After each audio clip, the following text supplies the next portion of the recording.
Chapter 13. Getting into the right business. Success in any particular business depends for one thing upon your possessing in a well-developed state the faculties required in that business. Without good musical faculty, no one can succeed as a teacher of music. Without well-developed mechanical faculties, no one can achieve great success in any of the mechanical trades. Without tact and the commercial faculties, no one can succeed in the mercantile pursuits. But to possess in a well-developed state the faculties required in your particular vocation does not ensure getting rich. There are musicians who have remarkable talent and who yet remain poor. There are blacksmiths, carpenters, and so on who have excellent mechanical ability, but who do not get rich. And there are merchants with good faculties for dealing with men who nevertheless fail. The different faculties are tools. It is essential to have good tools, but it is also essential that the tools should be used in the right way. One man can take a sharp saw, a square, a good plane, and so on, and build a handsome article of furniture. Another man can take the same tools and set to work to duplicate the article, but his production will be a botch. He does not know how to use good tools in a successful way. The various faculties of your mind are the tools with which you must do the work which is to make you rich. It will be easier for you to succeed if you get into a business for which you are well equipped with mental tools. Generally speaking, you will do best in that business which will use your strongest faculties, the one for which you are naturally best fitted. But there are limitations to this statement also. No man should regard his vocation as being irrevocably fixed by the tendencies with which he was born. You can get rich in any business, for if you have not the right talent you can develop that talent. It merely means that you will have to make your tools as you go along, instead of confining yourself to the use of those with which you were born. It will be easier for you to succeed in a vocation for which you already have the talents in a well-developed state, but you can succeed in any vocation, for you can develop any rudimentary talent, and there is no talent of which you have not at least the rudiment. You will get rich most easily in point of effort if you do that for which you are best fitted, but you will get rich most satisfactorily if you do that which you want to do. Doing what you want to do is life, and there is no real satisfaction in living if we are compelled to be forever doing something which we do not like to do, and can never do what we want to do. And it is certain that you can do what you want to do.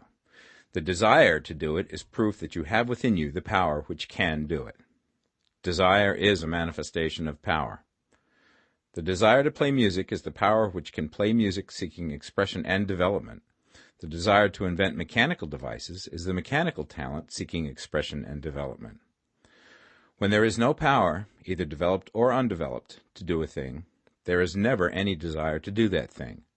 And where there is strong desire to do a thing, it is certain proof that the power to do it is strong, and only requires to be developed and applied in the right way.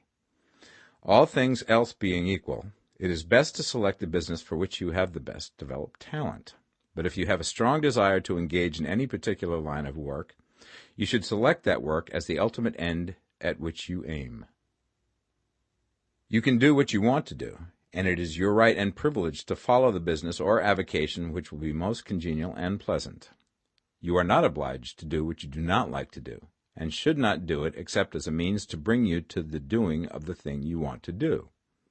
If there are past mistakes whose consequences have placed you in an undesirable business or environment, you may be obliged for some time to do what you do not like to do. If you feel that you are not in the right vocation, do not act too hastily in trying to get into another one. The best way, generally, to change business or environment is by growth. Do not be afraid to make a sudden and radical change if the opportunity is presented, and you feel after careful consideration that it is the right opportunity. But never take sudden or radical action when you are in doubt as to the wisdom of doing so. There is never any hurry on the creative plane, and there is no lack of opportunity. When you get out of the competitive mind, you will understand that you never need to act hastily. No one else is going to beat you to the thing you want to do. There is enough for all. If one space is taken, another and a better one will be opened for you a little further on. There is plenty of time. When you are in doubt, wait. Fall back on the contemplation of your vision, and increase your faith and purpose. And by all means, in times of doubt and indecision, cultivate gratitude. A day or two spent in contemplating the vision of what you want, and in earnest thanksgiving that you are getting it, will bring your mind into such close relationship with the Supreme that you will make no mistake when you do act. There is a mind which knows all there is to know, and you can come into close unity with this mind by faith and the purpose to advance in life if you have deep gratitude. Mistakes come from acting hastily, or from acting in fear or doubt, or in forgetfulness of the right motive, which is more life to all and less to none. As you go on in the certain way, opportunities will come to you in increasing number, and you will need to be very steady in your faith and purpose, and to keep in close touch with the all-mind by reverent gratitude. Do all that you can do in a perfect manner every day, but do it without haste, worry, or fear. Go as fast as you can, but never hurry. Remember that in the moment you begin to hurry, you cease to be a creator and become a competitor. You drop back upon the old plane again.